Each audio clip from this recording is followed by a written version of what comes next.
Good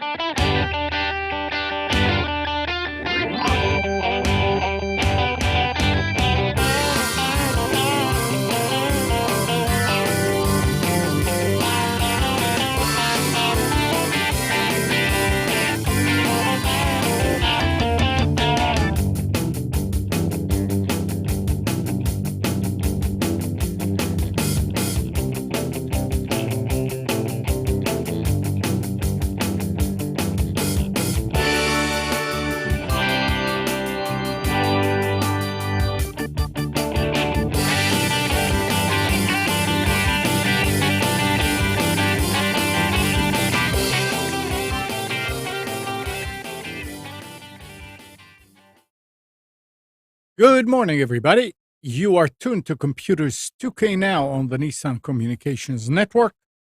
I'm Amnon, your host for the next couple of hours, along with Gal. Are we on? We are on.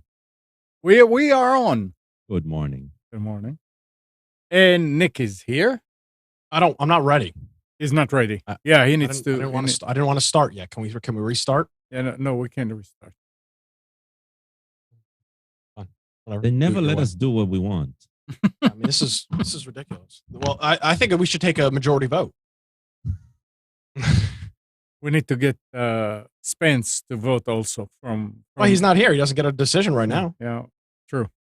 Our number is 919-518-9773, Computers 2K Voice on Skype. And today's show is made possible by vMix Software, dudeinit.com, and is sponsored by Tom Sinclair of Live Streaming Gear. Yeah, Spence is on a cruise. Oh, sick. And actually, last week, I can't remember what day it was, his daughter Eve and I and him were on Signal, and we were watching him going through the Panama Canal locks, and we saw his speck against the wall of the ship. Oh, and one of the cameras that they've got down there in the Panama Canal. Oh, that's pretty good. That's pretty. Yeah, good. that was cool. So he's having fun. Anyway, what else is going on? Come on. Yeah, get it out. Get it out. No idea. Well, actually, there was something this week. I'm guessing it's on your list of news. I mean, I only heard about it because my dad said, "Did you hear about it?" Well, what was it? An Israeli spyware company. What's her name? Oh, that was this week? Yeah, the one that came with the cell phone stuff. NSO Group. Yeah. NSO Group. Yeah. I think that's the only interesting cyber news that I've encountered. I don't know what's interesting about it. I mean, it's ridiculous. I mean, here. I mean, it's ridiculous that a company that exists. Well, right? And they wouldn't have existed if people didn't need those services. Think about it. Yeah, but when you think about what they sell, right? Yeah. Now, granted, like these are Israelis, but they have nothing to do with the government, right? It's like It's like we say, I don't know, Apple, right? Apple is not part of the government.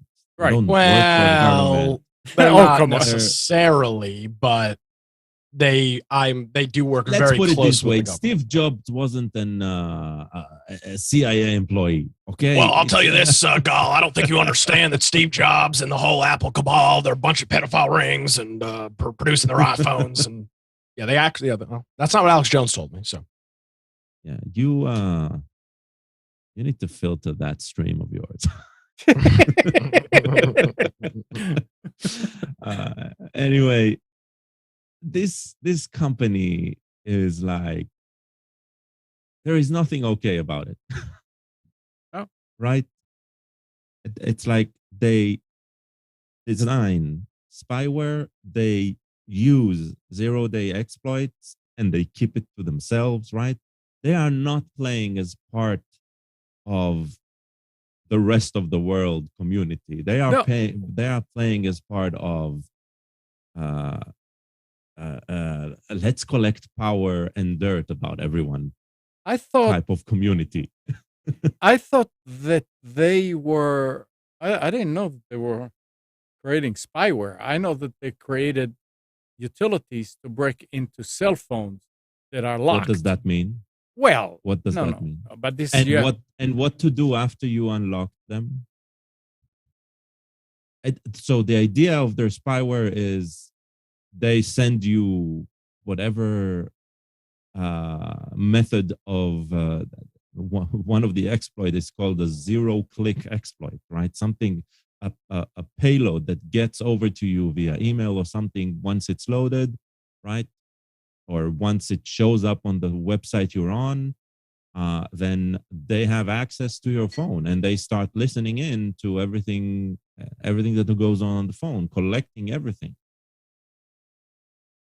well, okay, yeah, And they're talking about, right? So what's ridiculous about this NSO group and the Pegasus spyware that is so famous about it is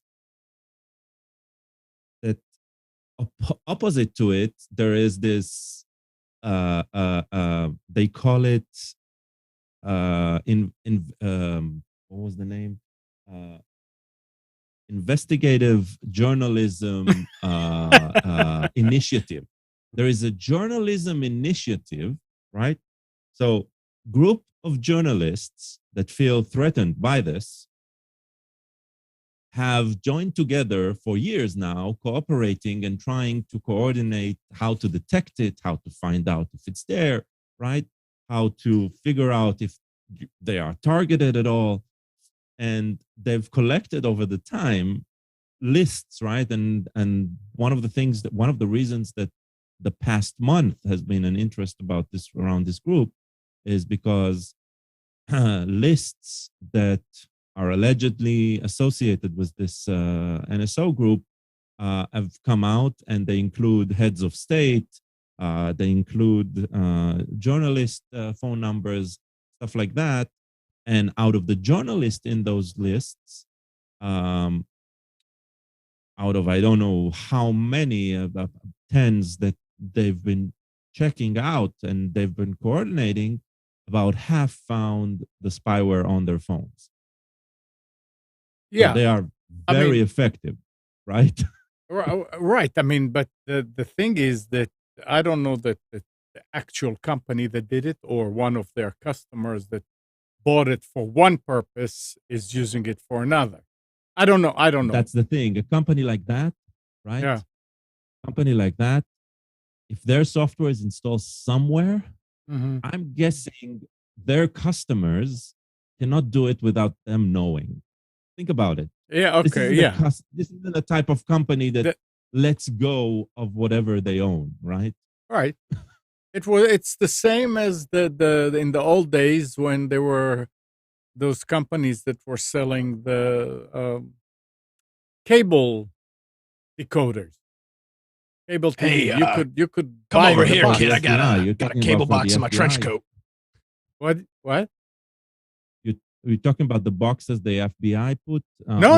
I'm talking about contacts? the box that you put on top of your TV to get cable service. And you could buy years ago. You could buy it, and it was completely open. And you can. And they say it's for educational purpose. You buy it. You buy these for educational purpose. But remember that episode of you get the encryption card from another box. I don't know how they would do it. Well, back in those days, it wasn't even encryption. That stuff was still just all analog. It was just it was essentially a filter to filter it out, to filter those channels. But you remember that episode of Seinfeld where Jerry gets killed because he got the cable box from the Russian guy? Yep. He gets shot and killed by the FBI. Yep. Good one. Yeah, I mean, that was all analog. Now that stuff's impossible to do because you can't. I mean, absolutely, you can't. So I'm saying no, it's not like that. It's because it's more like the black boxes the FBI had in every, or maybe still have in every phone switch Maybe phone they do. switchboard in every. Yeah, I don't know where it's there are something like that. switches, but there are no more switches. What do you mean there's no more switches? There's no more telephone switches. It's all Well, it's all IP, but it's Yeah. still there. The That's not fact true. that I went everything is to- virtual doesn't mean it's not there. what I went to what'd you my say? head end. I went to my head end a couple days ago to take a look, and I was just hanging out in the head end, and the phone calls were still going, the mechanical switches and everything. I'll be damned. I'm kidding. Oh. I would have no way to get access to the head end for whoever it would be. I have a pair of pliers. I don't even know how you'd find I mean, I'm sure. Well, they've moved the phone stuff isn't even in the head ends anymore. All that stuff is back at the CO now. So the head ends is probably is all the termination. There's no, I doubt there's hardly any equipment in the. Probably not. But you can't In the head you can't ends follow the anymore. wire. I mean, I guess I could pull a strand and put a time reflective thing on it and see how long it takes, and then estimate how far the cable is. Time domain reflectometer No, or you, whatever. you it's called. buy one of those wire locators where you it sends out a tone, and on the other end you have like a detector, a magnetic. Oh yeah, you hold the thing on the other end. Yeah. Don't try this at home. Those are still used. I mean, most buildings are wired. For, you go to any commercial building, it's still wired for RJ11 and probably RJ45. We used to have to tone and trace cables all the time. Right, but once it Yeah. gets to the switch, you don't know where the discussion. Well, in a building, I mean, it all Yeah. comes. Normally, it comes all down into one room. People, just to our listeners, this is for education purposes only, right? This is just we're thinking out loud, but nobody do anything. All right. Well, the days did of not blowing send you to do that. the days of blowing into the Captain Crunch whistle to get free minutes from the cell phone for the phone provider is long gone. I don't believe that works. Or holding a tape recorder up to it with the sound of the dialing. Those days are gone. Now, Nick, I know why you wanted that Mac that you got behind you. What? I know why you wanted the Mac that you got behind you there. You mean Yeah, that, Mac? yeah. Okay. Here's the story. The Apple One, one of Apple's first computers, fetched $400,000 at an auction in the U.S. early last week. So I read this. I was surprised with the price that it was not higher. I know. $400,000 for it was one of the early revision Apple Ones, and I could have seen that going for millions of dollars. Yeah, and only one I don't get of why. 200. Yeah, that's what I'm saying. That $400,000 is a lot of money. Don't get me wrong. Yeah. But we see other things sell all the time for way more than that. Mm-hmm. I was just surprised it was that low when I saw that. It's But it because was it's a an Apple. piece of crap. Yeah, but people pay exorbitant prices for other retro things, and it's not a problem. Right. It says that the rare Hawaiian Koa wood-cased Apple One, still functioning, is one of the only 200 made and sold in kit form. The computer It's not even a full computer. Right. The computer had only two owners, a college professor and his student, to whom he sold the machine for $650.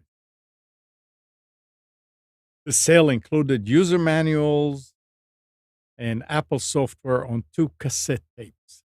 I mean, it's a nice story. It's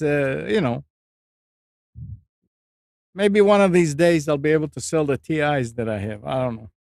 No, TI's too mainstream, unfortunately. They had too many of them. Well, it depends though. If you look at your revision number, you might be able to, depending on what rev you've got. You need to remember why only 200 were sold. No, That's the only most important thing. only 200 were made. Yeah, well, because they there's a were reason kit for it. computers. Yeah, They were kits. it was they were terrible. Oh, come on. The Apple One was No, awful. Steve Jobs always joked, right, that he only made it the second time. he was only successful the second try. It was true with the Apple II, and I think with the Mac it was as well, because first there was Lisa and then there was Mac. So it's like he always had this joke that he never made it the first time. The Apple One was a terrible piece of hardware, terrible piece of software. It had like zero going for it. I don't know. Back then, I mean, I'm sure people that have a Heathkit computers that they put together is also, something. Yeah, but remember he was trying to address the same crowd that would buy Tandy computers at that time. I think IBM PCs were only like these big office machines. There was no very expensive office machines. There was no PC back then. That's before the PC. I'm not sure. No, this is after the PC. As far as I recall. Apple what year was this? It doesn't say what year, but I remember that the Apple II and the PC were sort of like. But then I forget a lot of things. Maybe I'm wrong. The Apple One came out in 1977. Yeah, the PC came out in so 1981. Before the PC. PC 80. Yeah, but wasn't there? But there were others. There were Sinclair. There was Tandy. Yeah, Tandy. Commodore made the PET. The VIC 20 may have been out at that point. I mean, there was a lot of computers out. They weren't. Well, I'm trying to think though. The PET that didn't run DOS. No, everything back then ran either their own or CP/M. Basic, usually. Yeah, I think PET ran CP/M. I'm trying to remember what the PET ran. The PET's a cool computer. Yeah, I mean, any of these computers should bring some money today. And I mean, I'm telling you, kids need to be sitting in front of one of these and say, okay, go ahead. Let's see what. Well, you don't need to put them in front of one. You can emulate all of these machines on a computer and play around with change. You can do cool things like changing the border color. Ooh. Changing the text color.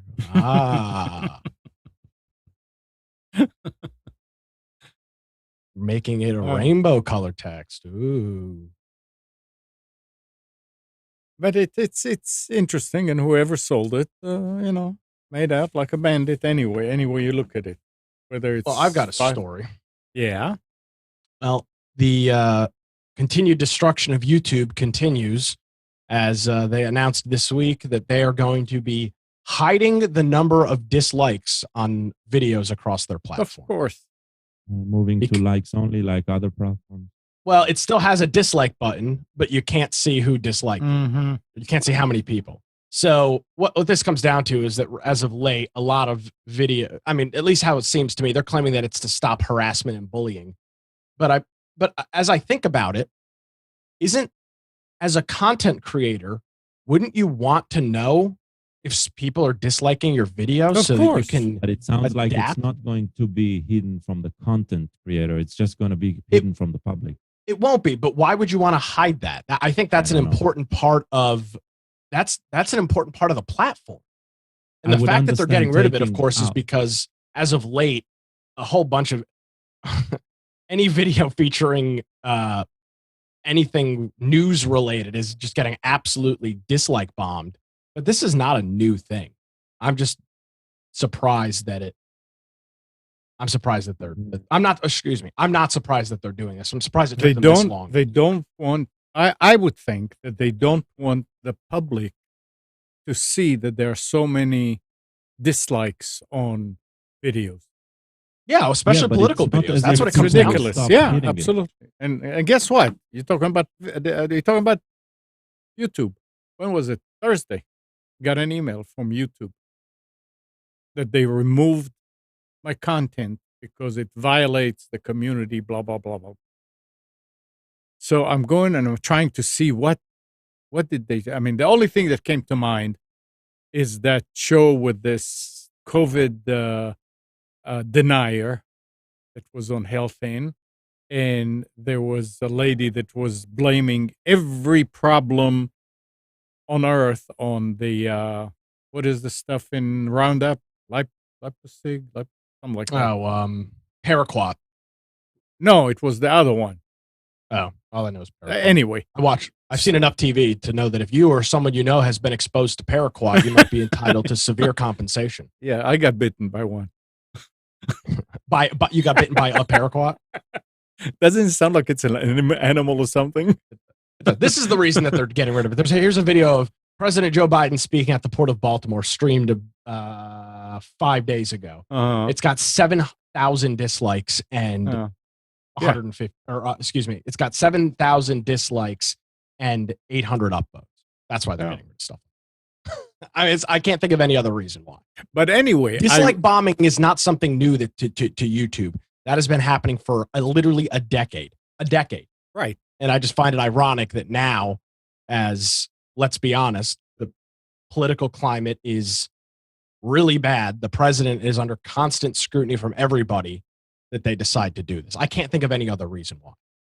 Nothing else has changed. Content creators still get attacked. They still get dislike bombed. This was true, like in the previous administration as well. I don't think it may have not been that bad on YouTube all the time. Yeah, but it wasn't like. But on YouTube, you'd have to go back and look. But I don't remember on YouTube. I pull a lot of clips for my radio program from mainstream media. So a lot of the clips I pull, I go and download the MP3 from YouTube, and a lot of those videos, depending on what's being discussed, are very severely disliked. And to me, they're not trying to protect content creators, because if they like little guys, because if they were, they would have disabled this stuff 10 years ago. Right. This is a constant attack. Somebody gets in a little bit of internet drama and they get dislike bombed. So I just don't know why. There's something going on, you know. Yeah. What I don't get is why they don't take away the down voting. Exactly. Just get rid of it. It's like, what the hell? Yeah. Why are you inviting negative interaction in the first place? Right? The best negative interaction that is real is apathy, is ignoring. Right? So why count a negative vote unless you are trying to persecute whoever is pressing the negative one without showing how many do? Right? So what they say is they want to promote respectful interactions between viewers and creators, and the dislike button will still be there, but for private feedback rather than public shaming. But one of the things I go back to is, like, let's get politics out of it. Movie trailers. Sometimes a sequel of a movie will be announced, and the trailer looks terrible. And you go and you look at the trailer. It happens with video games too. Right. You know, the new Battlefield trailer comes out. It looks like crap. Everybody dislikes it. It's me as a person going to it, it's like, whoa, this is right. But people aren't liking. Have a ratio of views per likes, right? There's still a visible feedback of this is very popular or this is popular doesn't mean good. Popular can also mean bad. So the popular would be a lot of views, very few, and huge amount of likes. Correct. Right. Not necessarily. So here you still, as long as you see a lot of views, the view count and the like count, and you see them one beside the other, right? Something that, by the way, figuring out on a TikTok video is a lot harder. It's there, but you need to scratch beneath the surface to see it.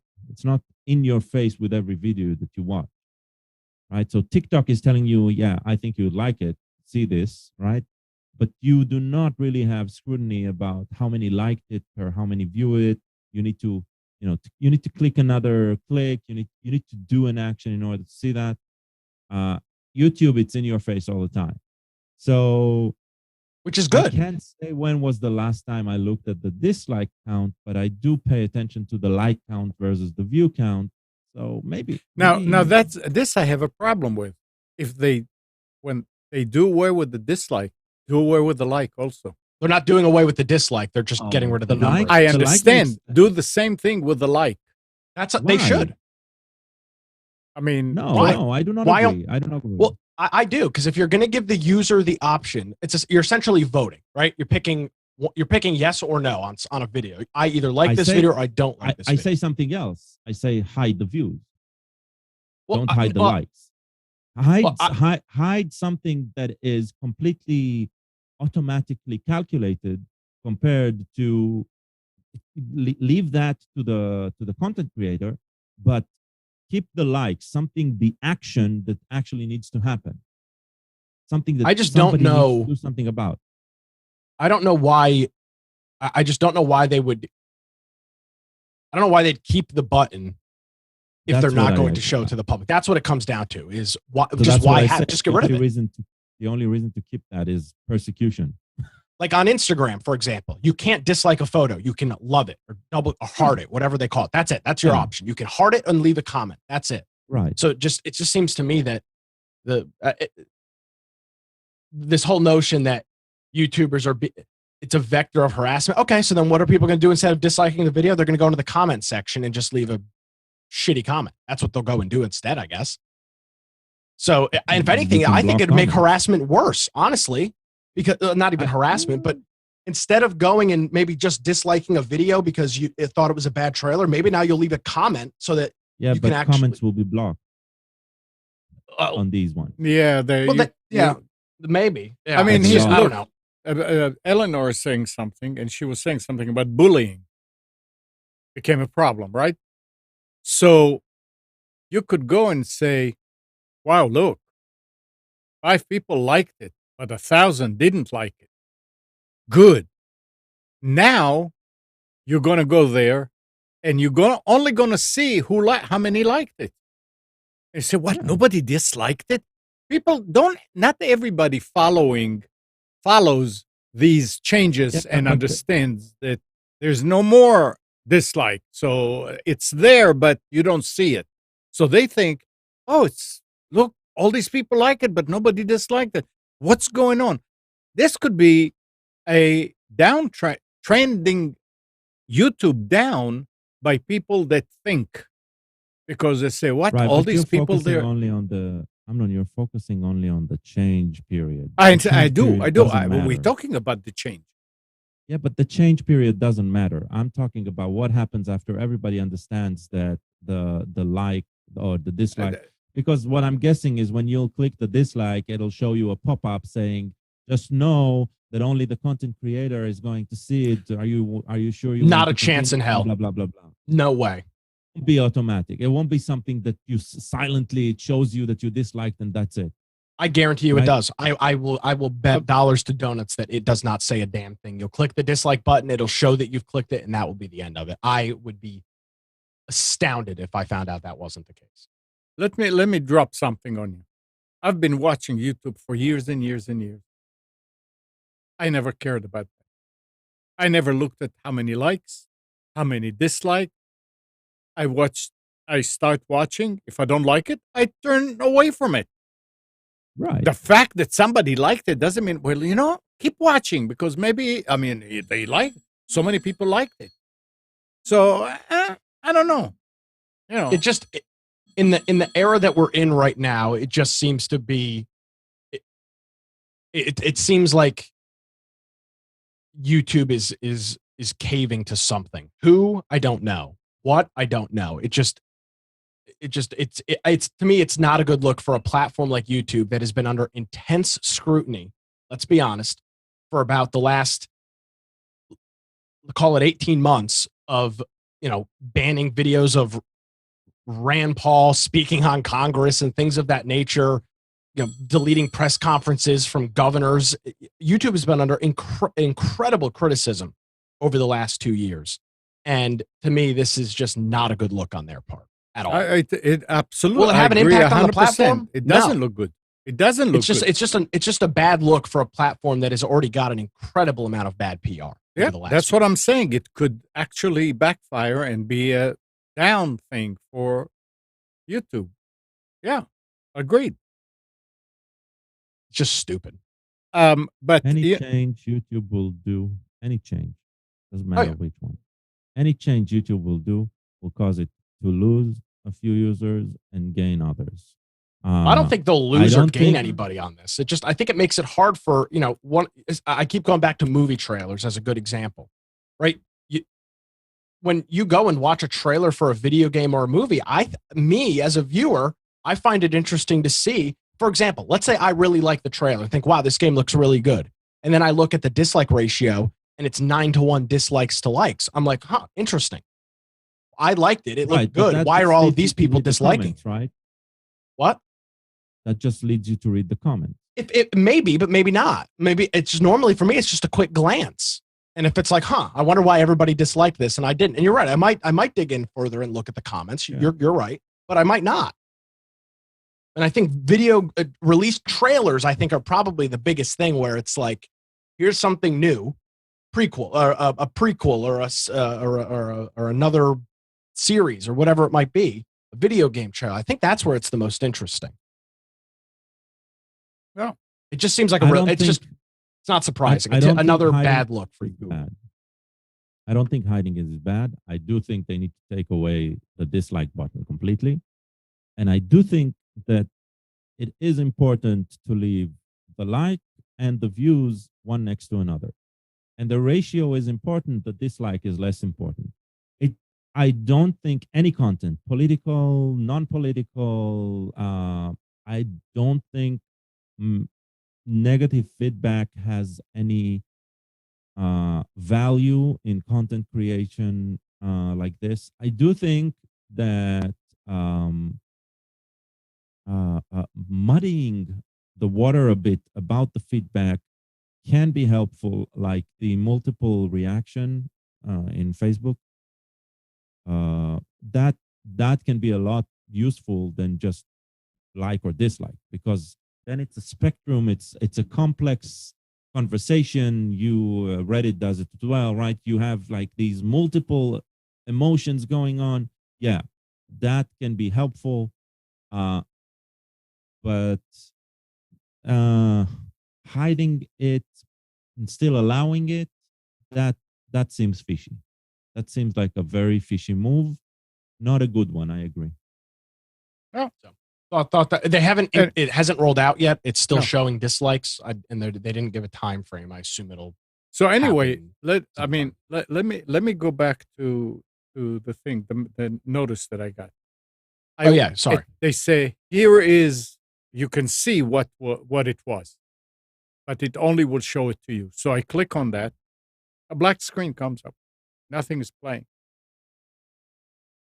So I tried again, nothing comes up. So there was a place there to appeal. I've got nothing to appeal because I'm sure that they found something that is, but I want to know what it is.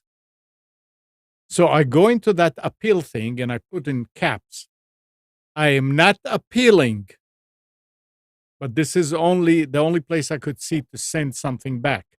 I would like to know what is the video that was in violation so I can take it off of the rotation.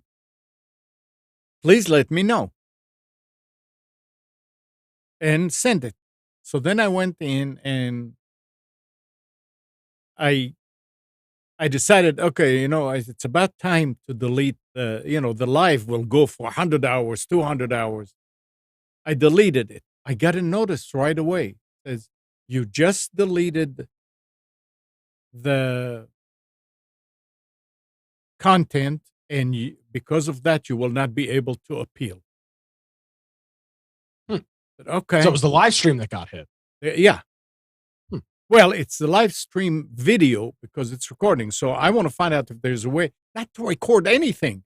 I don't want to. You can turn it's called DVR. You can turn that off. I did turn off the DVR, so I'm not recording anything.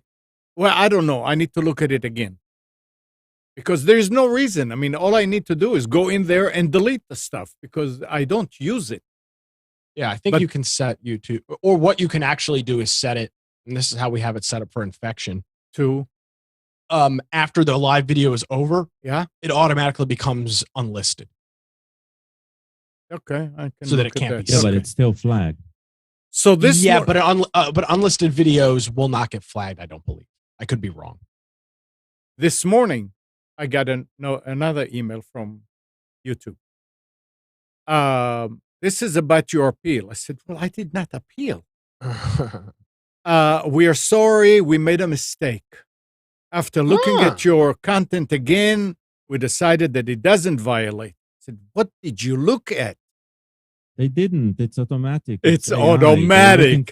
It's signed. Now, wait a second. It is from community, whatever they call it, and it's signed your community, some guide team. Come on. Say I'm a bot. I mean, it's that's when I said, okay, so nobody really read it, and it's probably they just saw that form coming back and they said, well, if the person is appealing, let's just say everything is okay. I don't think anybody actually took a look. Automatic. What? No. The response to the appeal isn't automatic. Well, but the first flagging is. No, I understand, but I'm saying that the reply is also because if they read my appeal, they saw in big right up front, I am not appealing because I had no reason to appeal. Oh, come on, Amnon. The response is a template.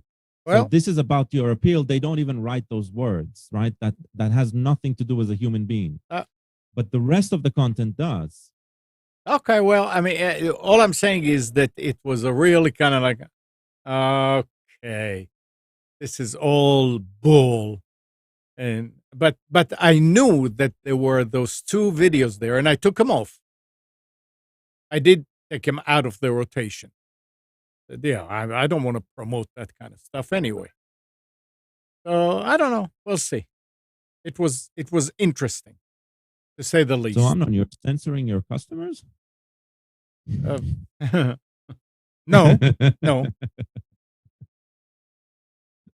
But anyway, next. I'm being censored. Oh, if it's not Amnon censoring, it'll be somebody else. So that's all. It's all the internet's good for these days. Who is doing Signal? Oh, come on. I guess Spence is going through or something again.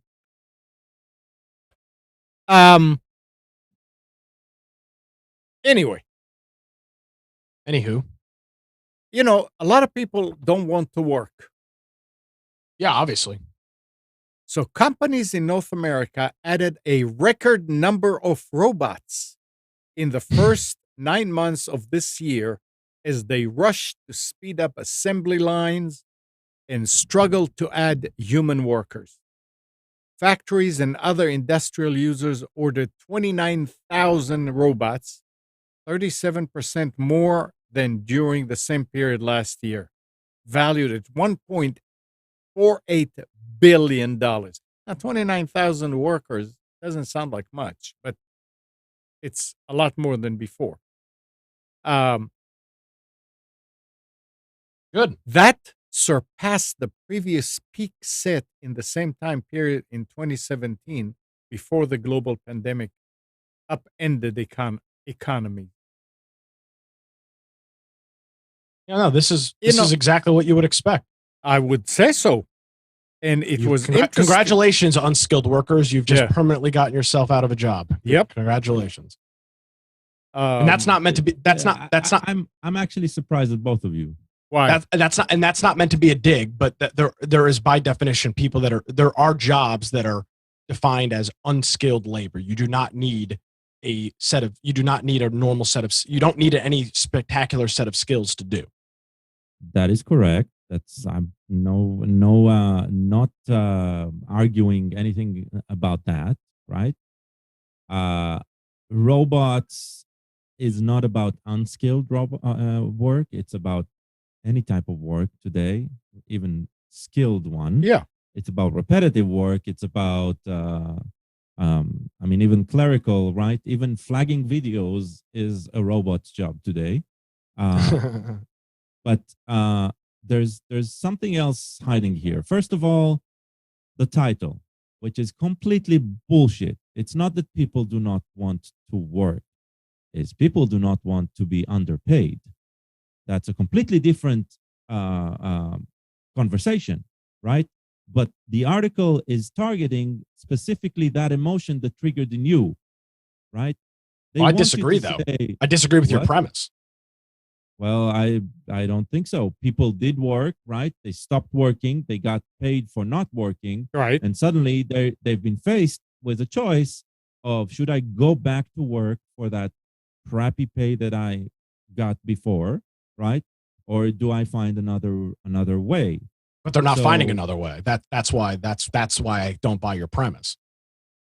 That's a completely. They're not trying to find another way. They're not trying.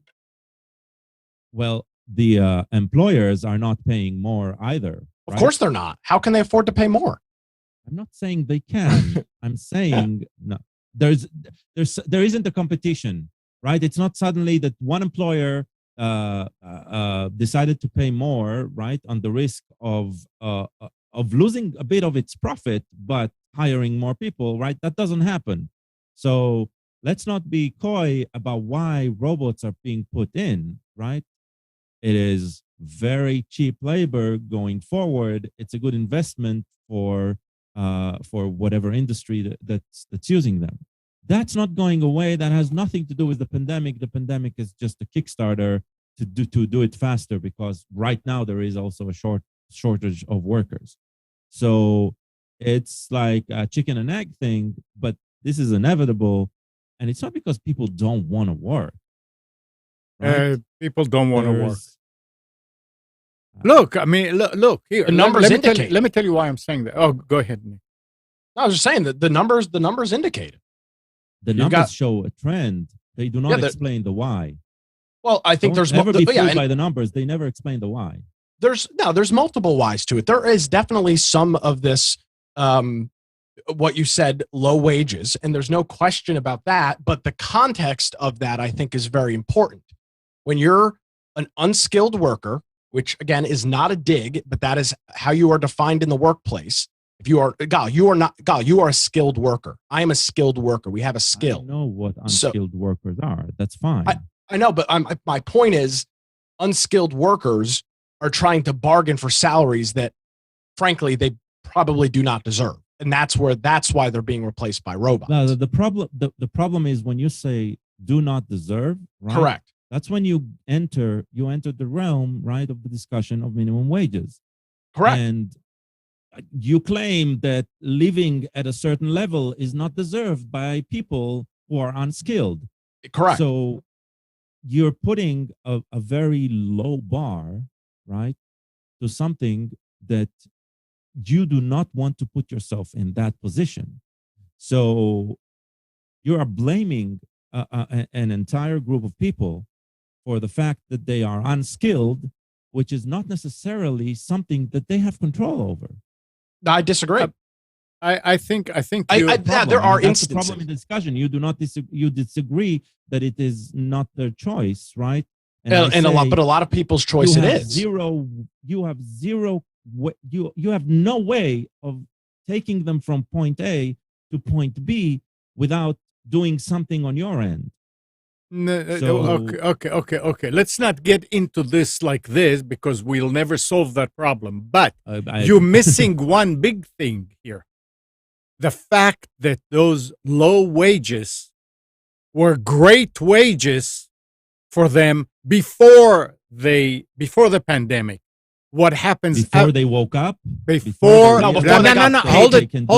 got paid to sit on their ass and not do a damn thing. They were great. They were paid to sit home. They were not sitting on their ass and getting money anymore. Gal, for months and months, they were being paid more than what they were paid while they were working. And we all agree that doesn't happen anymore, right? Well, no, it doesn't matter. The apple started rotting. Now it's great and it's sunny outside and beautiful. It's going to keep on rotting. So let's forget about this. The point saved for the winter. The point here is that I agree with Gal on one thing. It's inevitable that industry will employ more and more robots because they save money. Okay. But the fact that, and Gal, you said it has nothing to do with the pandemic, but you said it yourself. That was a catalyst. Okay, so it does have to do with that. Maybe it would have happened in 5 years. Now it's happening now, and they are doing more and more. And there's a big we have a big problem, and again, this has nothing to do with computers. The truck drivers. Suddenly, I mean, the truck drivers are waiting for the containers are empty. What baloney. Here is Marshall, friend of ours from the show, who has that company that he had 5 containers coming in from China, sitting at the dock for the last month and a half. This is products that were supposed to go to the retailers already. He just got 4 of them last week. Those drivers don't want to drive. This is the main reason. Why do you think you see stores with empty shelves? It's not because product is not available. It's because product cannot be delivered from where it is to the store. The only time, for the price that was okay before. Forget about the price. Forget about the price because it's the price. No. It's only the price. I'll argue with you.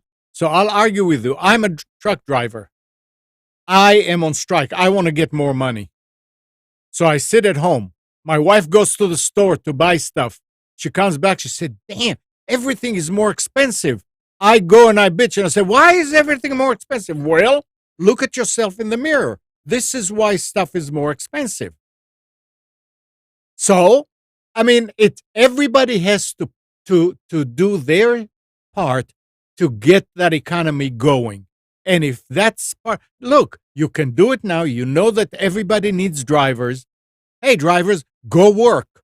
You can always go back on strike in a year or in 6 months. At this point, and especially like what you're saying, they're not getting paid anymore, then why don't go and get whatever you can?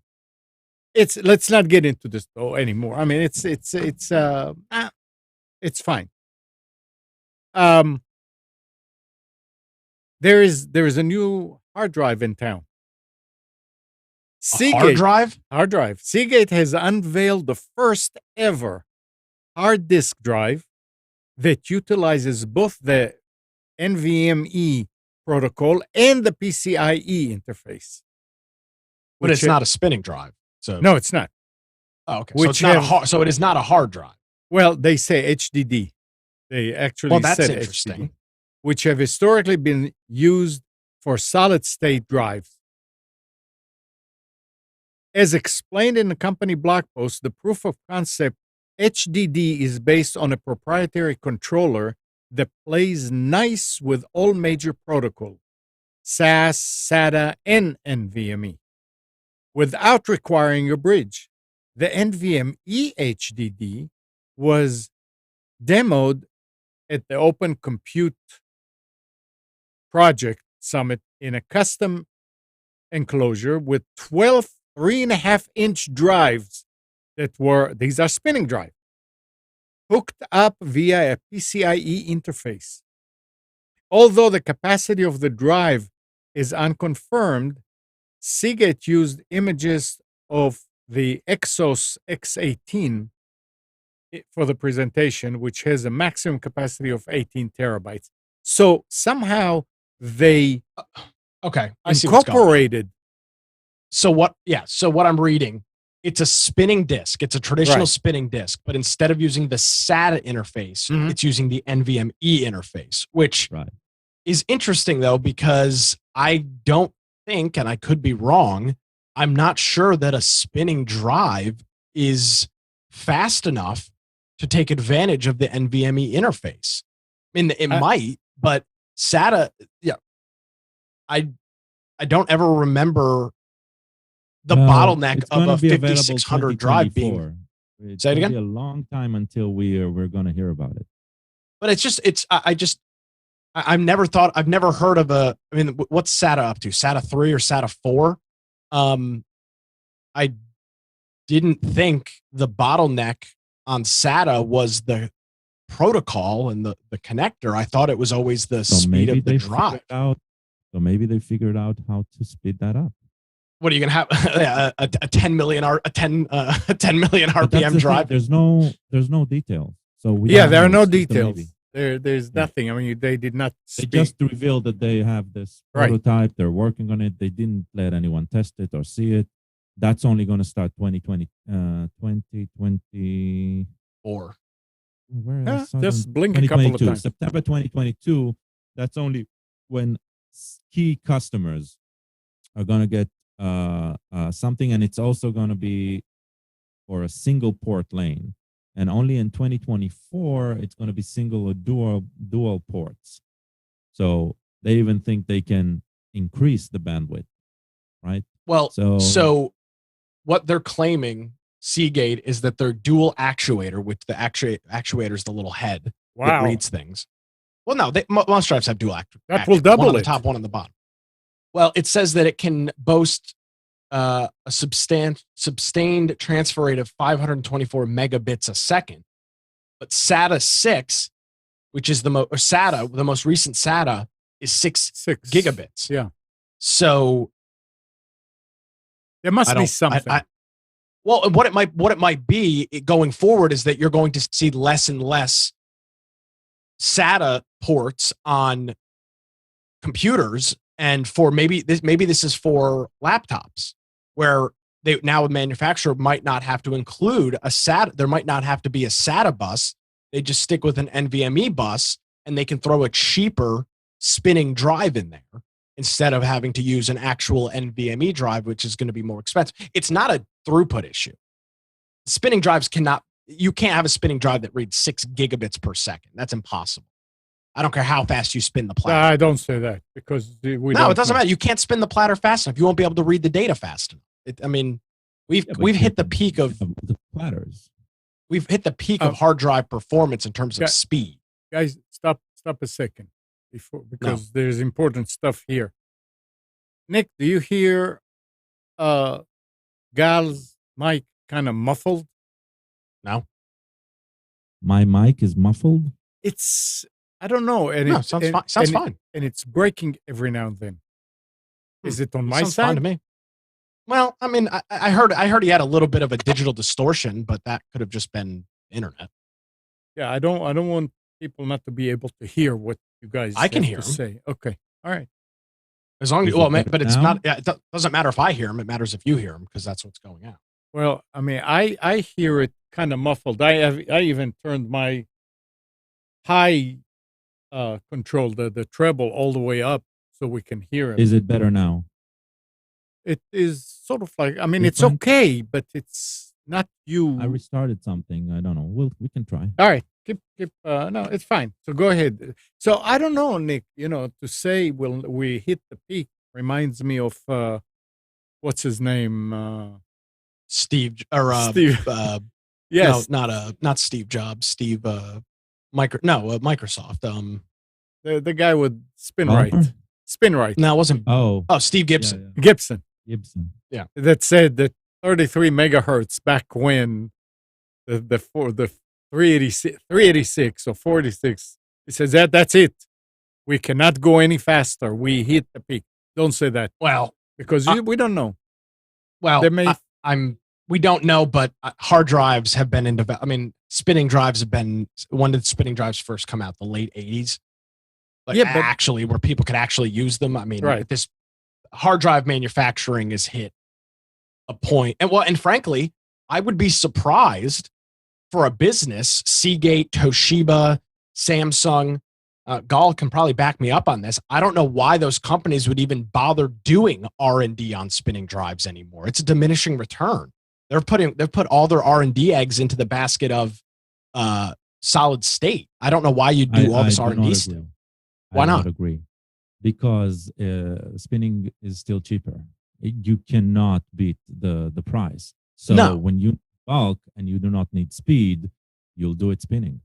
No, but I'm saying R&D. Like you're not. I can't imagine Samsung and Toshiba are doing extensive R&D on spinning drives. Maybe not still extensive, maybe not extensive, but you're not going to stagnate. You're not going to stay behind. Yeah. But I mean, how faster? What is the fastest drive you can get now? Realistically, 5,600 RPMs? Is that? No, you can buy 15,000. I'm sure the other thing, R&D. There's always somebody doing something. But are they throwing all of their money at it? Probably not. No. There's still 7,200 RPM. Consumer stuff. Yeah, the consumer. Yeah. This isn't photography film. Okay, this is not an obsolete technology. There's no way that this technology is going away anywhere soon. So you do not stop R&D on something like that, because maybe you can find something.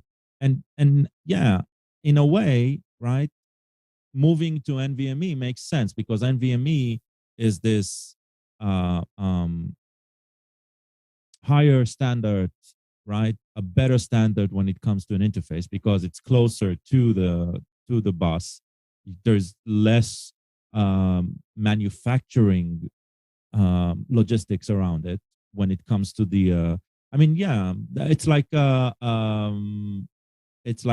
human work and outsourcing, right? You are outsourcing it from the motherboard, and that's fine. That makes a lot of sense. That happened in a lot of the progress of technology that we've seen. So yeah, I don't see a problem of that being. It's just surprising that because the R&D is slow, we're surprised because we tend to not hear about that part anymore. But there's something new about it. I can't say it's exciting, right? But it's new. It's going to happen, and it also makes sense. Yeah, I think the big market for this is going to be laptops, where having access to that speed and not having to include a SATA controller could be very beneficial from a price perspective and from a performance perspective. Yeah, but then again, it'll be interesting to hear how they deal with redundancy and whether you do it on a controller or software only. I think it is a shift to say, hey, it's okay to move to software redundancy management, right? RAIDs, ZFS, whatever other BTRFS and all that. I tell you what else, Nick. You're right. I'm with Nick on this. That we are the trend is toward solid state. Maybe but let's be clear. State, yeah. But hold on. But solid state is just the type of, you can still have SATA SSDs. Oh, right? yes, Solid state is just the medium. But I'm wondering if the reason that they're going back or trying to make a spinning disk do this, I'm wondering if it has anything to do with the shortage of chips and the possibility that they have oodles and oodles of spinning drives in warehouses that they cannot sell, and they say, well, let's see if we can. I don't know. Yeah, but the other thing you don't go and make them more expensive, and with new R&D, you go and you just sell them cheap if you want to get rid of them. Well, that's not the case. Well, one thing I forgot to mention is, Gal mentioned it, is server infrastructure for a data center. Maybe moving to using NVMe instead of SATA in the future it could be a lot more lucrative. So maybe that's the reason too. I doubt for consumers these are going to be the mainstream. Yeah, because there's no reason. It makes a lot more sense for server, for higher terabyte count. Yeah, where you not necessarily need speed, right? It's not going to be for database servers. It's going to be for media storage servers, right? Where you do not need high rate of access bandwidth. I also see one other potential issue too. Hello. Wait a second, Gene. I see one other issue too. This could allow this could be confusing for consumers. Let's say you go out and buy a new computer and it says it's got an NVMe drive. You think, wow, an NVMe, an NVMe SSD. So marketing. It could be an NVMe hard drive. That could be confusing. Panels. Yeah, that could be very confusing for the consumer, thinking they're getting a non-spinning drive because it says NVMe, which is what we all think of, but that's not necessarily the case. That could be, it could be I mean, they're not making it as a marketing ploy, but I could totally see companies marketing this as, look at our NVMe drive, even though it's spinning platters. Let's remember, we're talking about Seagate. We don't want their drives anyway. Yeah, that's a good point. You know, this whole story is useless. That's a very good point, Kyle. Thank you. Let's see what Gina said. Hey. Hello. Yeah, hi. Hey. Question for you guys. Finally, in my neighborhood, AT&T is burying fiber. And I was wondering, how long from the time they stop burying it, how long before you think you can get the service? Any idea? In my neighborhood... Well, wait for Google. No. In my neighborhood, it took about 5 months. Oh, wow. Okay. Yeah. The reason Buyer beware with AT&T fiber. And I got Spectrum right now, but I'm thinking if Google Fiber comes in, since I got DirecTV, and it's an AT&T product, I might switch over. What do you think of AT&T versus Spectrum? If you have Spectrum, anything is better. No, that's not true. That's not true. That is not true. True. But very important. Just the fact that AT&T is burying fiber in your neighborhood, call your Spectrum and say you want to disconnect, and I think you'll get like a much better price, because the moment they know that neighborhood is designated to be fiber for a competition, then they will give you a better deal. Okay, I'll try that. All right, Gene. Okay, take care. Take care. You too. See you later, Gene. I hope Gene's experience is better than mine. That's all I'll say. Mine is. And besides, if AT&T are burying cable, then Google is right behind them. So I'm looking at the chat, and John is saying that your mic sounds like the bass is way up. Is it? Yeah, but I don't have any way to control it, and I haven't changed anything. So you're using. He sounds a little bassy, but it's not like he's unintelligible. Yeah, I think that's no. It's very understand. It's fine. I need to give you another mic. Wait, you are right. How about now? Oh, there we go. 1, 2, 3. Yes, somebody moved something, but not me. I just saw some red dot somewhere. Put a little bit of bass on it. How about now? There you go. Yeah, it's fine now. Okay, I didn't know I have that option. And voice meter, it's right above the channel. Yeah, I did. Yeah, it's like this touchpad. Yeah. Now it's fine. Thanks, John. Thank you very much. All right. I kind of liked it. I was feeling like God was right in my ear whispering some tech news to me. It was actually, honestly, it was a little seductive. I'm going to be honest. We got it together, baby.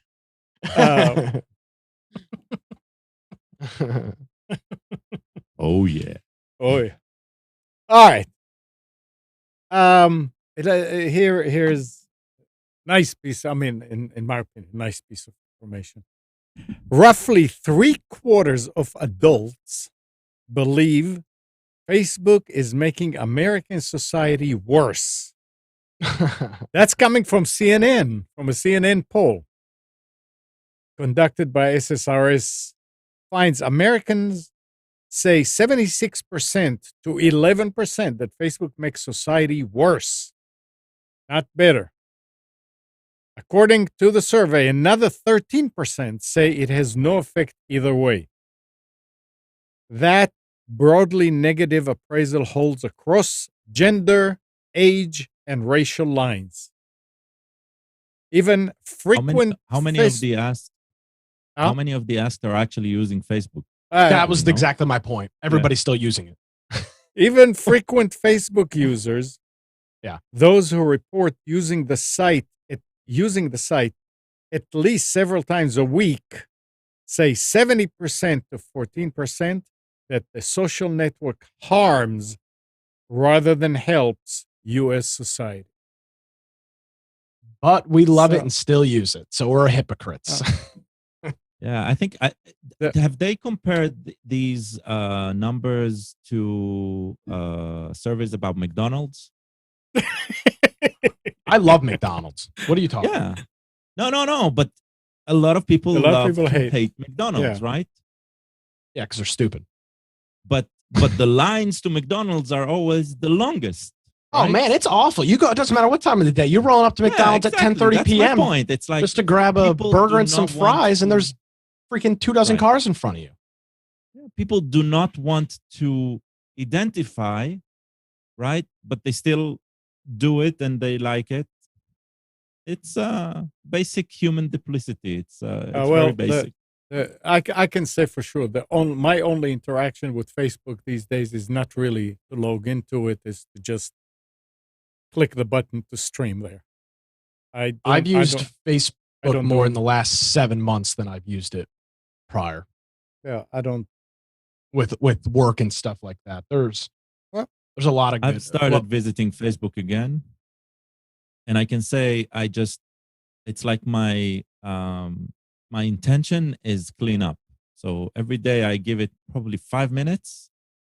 If anything on the top is from some sort of source that I'm not interested in, including the ads, I just block the source.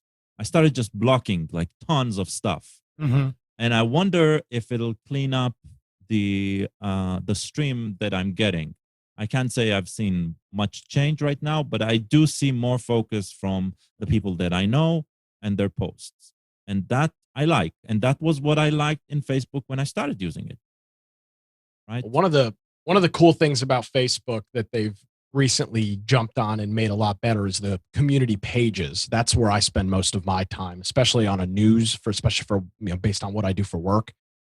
It's good to go on there and see what some things will be reported there before it hits the news, obviously, and it's just interesting to see that stuff. So that's where I spend my time on Facebook. Right, and they're switching to a more Reddit-like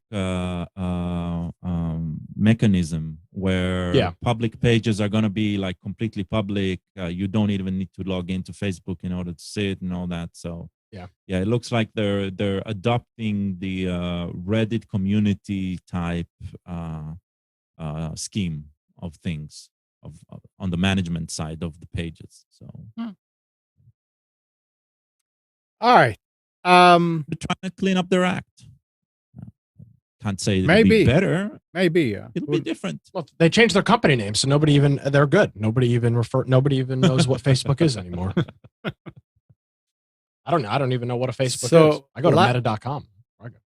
Last week, following successful tests on Android smartphones and tablets, Netflix has announced that it will bring AV1 to TVs. In a blog post this week, Netflix confirms it will start using the AV1 codec on some TVs. AV1, which has been available since 2018, allows for the more efficient encoding and decoding of data for streaming, leading to higher quality for the end user and better use of bandwidth for providers. However, the codec relies on hardware support. Yes, it does. To ensure the previous codec as well. So VP9, I don't think was that heavy on hardware support, though. I could be wrong. Yeah, but everybody's talking about HEVEC. So okay. To ensure that TVs using AV1 streams will provide a good experience, Netflix says it analyzes the steam to ensure the device is spec compliant for AV1 decoding. Analyze the stream, I would say. For the time being, Netflix isn't specifically announcing which devices will support AV1 outside of. Yes, they are. Okay, I've got the list right here. Okay, that's from last week. Okay. So outside of the Netflix app on Sony's PS4 Pro console, on other TVs, support is only specified as working on a number of AV1 capable TVs. In theory, this should include a considerable number of Android TV models. But it's according to this, it says select Samsung 2020 UHD smart TVs QLED smart TVs and 8K smart TVs, plus Samsung the Frame 2020, any TV connected, as you mentioned, to a PS4 Pro, select Amazon Fire TV devices with Fire OS 7 and above, and select Android TV devices with Android OS 10 and above. So it's a pretty decent list. I mean, obviously the Samsungs, but the cool thing is with the PlayStation is there's a lot more PlayStation 4 Pros in the wild than there are probably those TVs. So, and according to this, Netflix saw a 20% improvement in compression when they compared it to VP9, which is what they were using, especially for mobile users. That'll be big on phones. That's where it matters. But there's another aspect. Yeah. Okay. So AV1 is the AO Media Alliance for Open Media, and that includes Amazon, Cisco, Google, Intel, Microsoft, Mozilla, and Netflix. So they'll be owning the license, right, for the codec, which they do not in HEVC in VP9. So because that's Samsung, General Electric, and a bunch of other hardware manufacturers. I think that's the key that nobody is talking about, and that's probably why we'll see a lot more of AV1 content coming through, because the content creators, the content managers, they already want to use something that they own instead of paying royalties for something that exists. I wonder how much we can trust, right? Reports from Netflix about the efficiency of the codec. So it's never that clean. But it'll be interesting to see an independent comparison. Yeah, and it's not like they are going to stop using the current standards, because not everybody has that capability at home. HEVC VP9 hasn't been fully adopted yet. You're still seeing some platforms struggling with it. So it's a bit of a Betamax VHS competition. You know, when I was reading this, it kind of triggered something. You sent a link from Twitter this week about the Iceland verse. Yeah.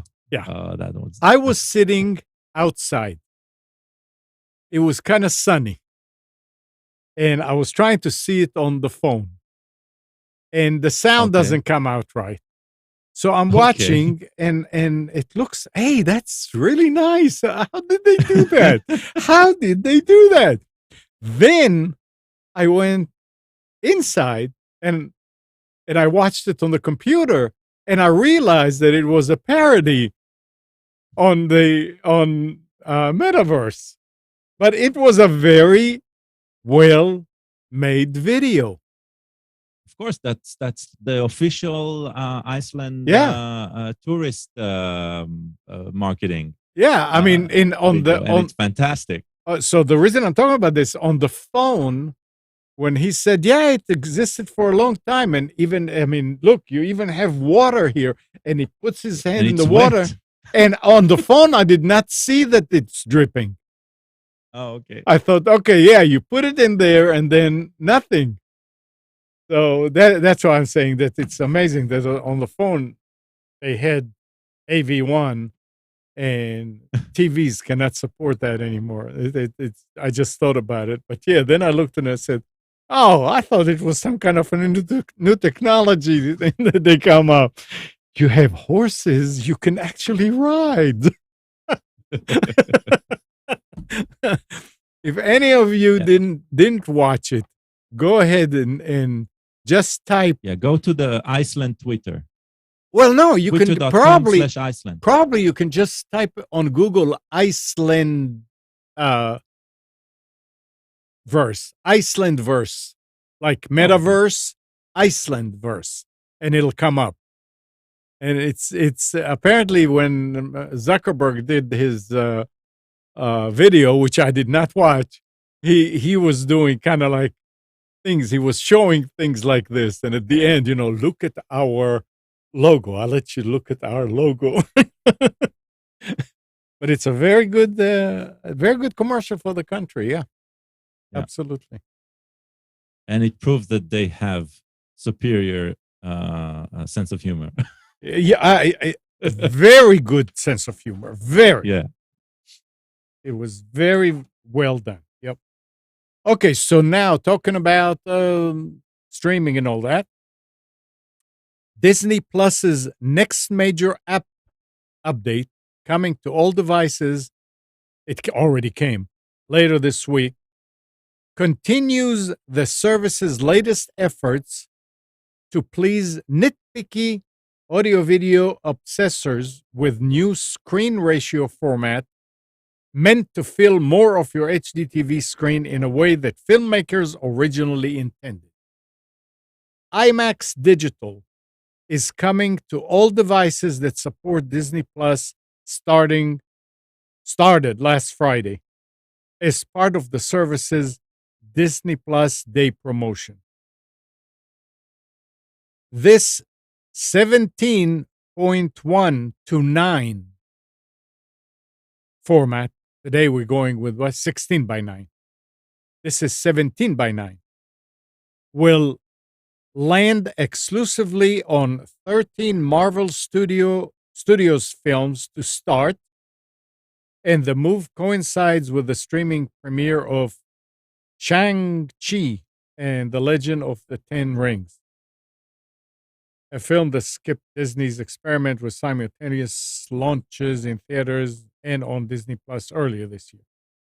When a film switches to an IMAX digital ratio, the usual black bars that signify a wider screen 21:9 ratio will be reduced, adding approximately 26% more image to your HDTV, all framed as originally intended. So, I mean, I don't see all this. I don't see enough room for 21 by 9 on my TV, but apparently it's there. I have no idea. 21 to 9. The thing is, I always find this discussion is really, it's a bit ridiculous. Oh, If you remember, TVs were almost a square, right? right. 4 to 3. 4 by 3. Yeah. And cinema was usually wide. Yeah. Right. And the more we moved to large screen TVs, they tried making it more cinema-like, right? Yeah. And now cinema is changing, right? Because IMAX has taller frames, right? The wider, higher frames, and now they're saying, okay, so, and if you'll notice in some content, even the 19:6 ratio, 16:9 ratio that we have on TVs today is not exactly like in the cinemas, and so you still get some black bars in some productions. So that's what they're talking about. That the IMAX is closer to how your screen is built, designed to be. Still, yeah, I don't know. It sounds like Disney type marketing, Apple type marketing is. No. Oh, we got this new thing. You're gonna see less black bars. Yeah, and another piece of news: Microsoft plans on killing OneDrive support for Windows 7, 8, and 8.1 starting on March 1st, 2022. And they please do it for Windows 10 as well. I hate it. I always remove it. I know. I actually use it. Not at home, but at work. Do you know? Yeah, I know. Listen, it's annoying though. I agree. That piece of software. Yeah. I don't know if this is something that has to do with the user themselves or what, but last Tuesday's show, the Health Inn, the morning of the show, which is supposed to be at 10 o'clock, they sent me links to some videos in a PowerPoint for the show. I said, okay. So I'm going there and I'm clicking on the links and I'm logging in and it says, oh, you need a password. I'm trying the second. You're trying to log into what? It says you needed password to access these. To access what? I'm sorry, I didn't hear you. Videos that somebody sent from India. Oh, they put it on their OneDrive. And yeah, they didn't share it open to everybody. You had to request access. So I'm sending an email back, and I said I cannot get to these, and I know that now. I don't know when I'm going to hear back from these people. We ended up not being able to use it because nobody could do it. I got the permission 3 days later to go in and I could say, yeah. I mean, Google Drive does the same thing. You have to know who you're giving access to or allow everybody access. Yeah, but I agree But that's what I'm saying. I don't know if it's the user or what, but yeah, I never use it is the OneDrive. User. Yeah, the user sets the share permissions when they share every time you place something there, they allow you to share it or not share it or tell it who. Just like Google Drive or Dropbox. I have not used like any of these. YouTube, whether it's public, unlisted, or private, and then you can share it with specific people. It's the same thing. Then you need to log in order to see it. It's the same. Yeah. But I agree. For home users, I'm of the mindset that OneDrive shouldn't even be on a home version of Windows because it doesn't make any sense. Because home users don't. Most people are not using a Microsoft account. At least that actually. Yeah, but anyone who's buying Windows, has it. Then they get like promotion on OneDrive, so they install that crap. They have it pre-installed in a work setting. So you use it, yeah. In a work setting, OneDrive is great, and I do I do a lot of work with audio, obviously, and those files can be pretty big, and it's nice that if I'm here at home editing something for a show, I can throw it into my OneDrive, and then when I get to the office and do my morning show, the computer in the studio is obviously signed into my OneDrive account, and I can play the audio directly from OneDrive. I don't have to go to a website, download the file, and play it from the web. I can just double click on the file. Very convenient for that. But again, those use cases are not, home users are not using it like that. Most people don't have more than one computer. They're not accessing their files remotely. It's just kind of a pain in the ass. And it takes resources because it installs itself automatically. Yeah, but you can shut it off so it doesn't auto start. I think. Yeah, you can, but a lot of people don't know how to do that. Of course not. That's the goal. Microsoft wants you in their ecosystem the same way Apple does. I mean, if you use a Mac, iCloud is littered all over it because they want you to use their infrastructure. But the difference is on the Apple side, if you have an iPhone, you're probably already using iCloud. Because it interacts. So Apple's got the two sides of the coin to work with, right? If you have an iPhone, which a lot of people do, and use iCloud, you can also pull it up on your Mac. But who the hell's using OneDrive on their phone? Or who's using a Windows phone that has OneDrive? You can, but nobody does. Actually, when you go to Android, right, you have a choice. You can use Google's or you can use something else, Box, Dropbox, or OneDrive. It's the same. I'm guilty of paying Apple 99 cents a month for extra iCloud for Kathy's iPad because to back up stuff. That's what I do. All this stuff. Yep. So it's 99 cents, and I can't remember what it is. It's a lot. 50 gigabytes, I think. It's 99 cents. Yeah. It's a real, for a company that charges $700 for wheels for a computer. It is pretty astonishing that they offer that OneDrive storage for literally 99 cents a month. That's not a promotion price. That's not the first year. That is and let's think about that. That is a great way for Apple to get people into their ecosystem for, let's just practically say, free. I mean, it's literally $1 a month. That is a great way to get. And I wish I could pay a year in advance because it's a bother every month when I do the reconciliation. 99 cents to Apple. I mean, let me pay $10, $12 a year, and I'll be happy, even if I stop using it.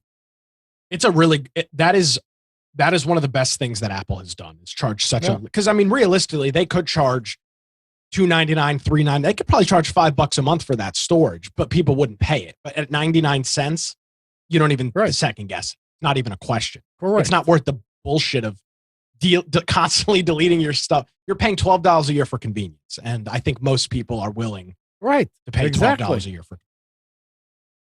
So beginning January 1st, 2022, updates will no longer be provided for OneDrive desktop application. I don't know if they have different ones.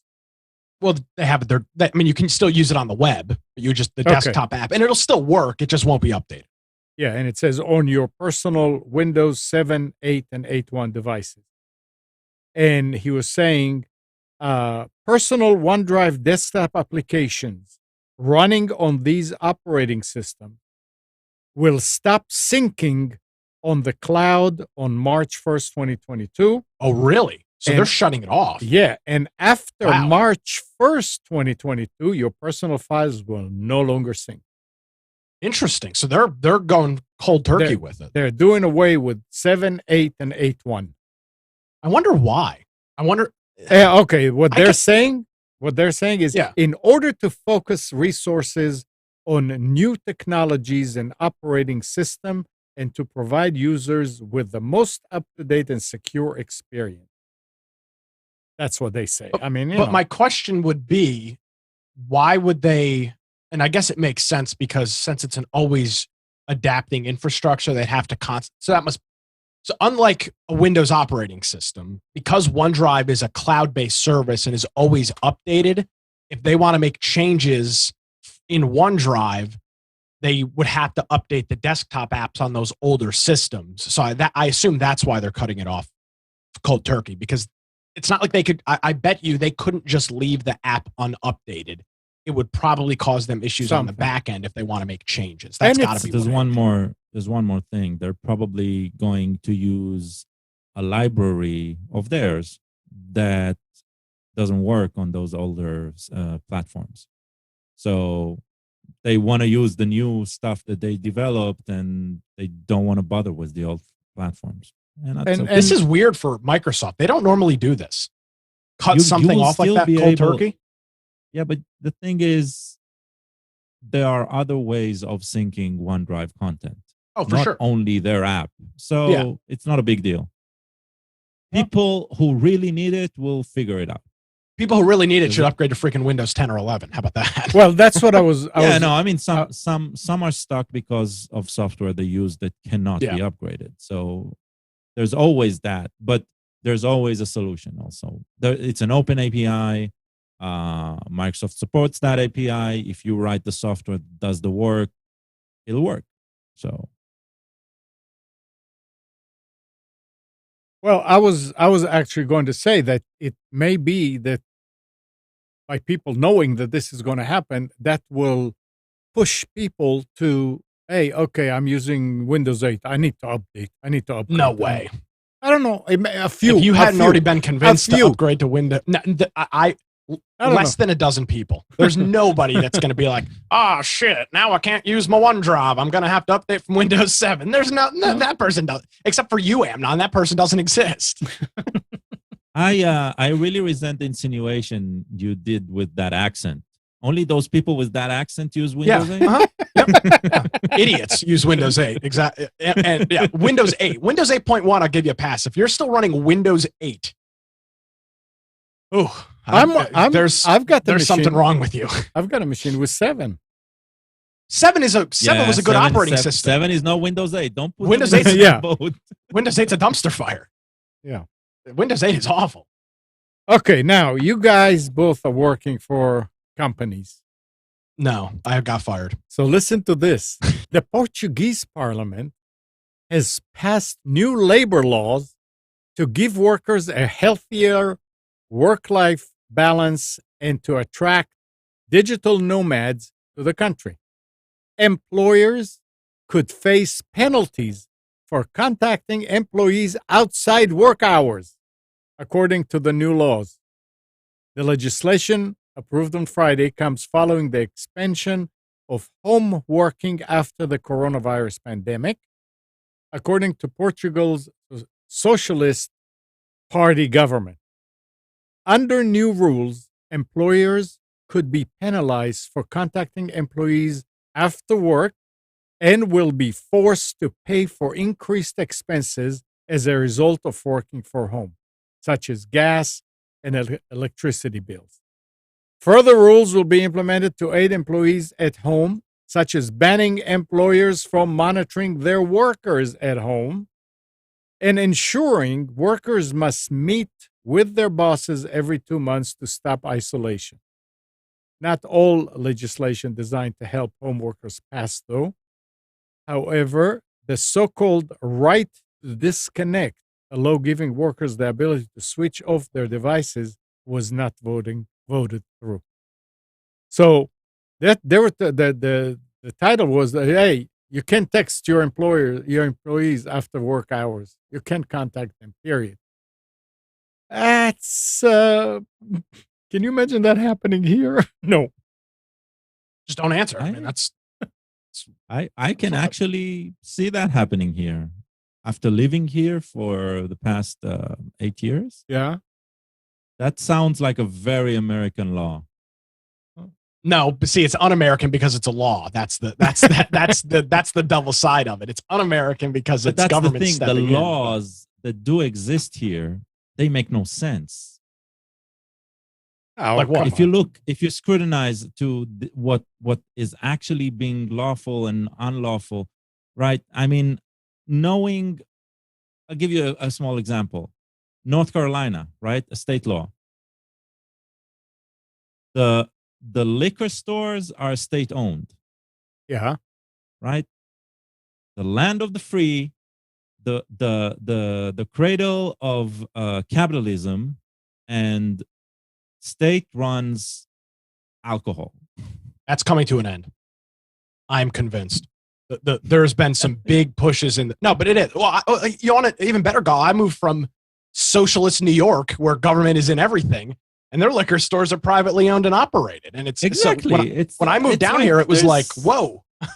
nothing really makes sense. Eventually, no, that is a very old, antiquated system. And to keep it on North Carolina for a second, the ABC is in they've got some serious issues right now. The recent board chair resigned.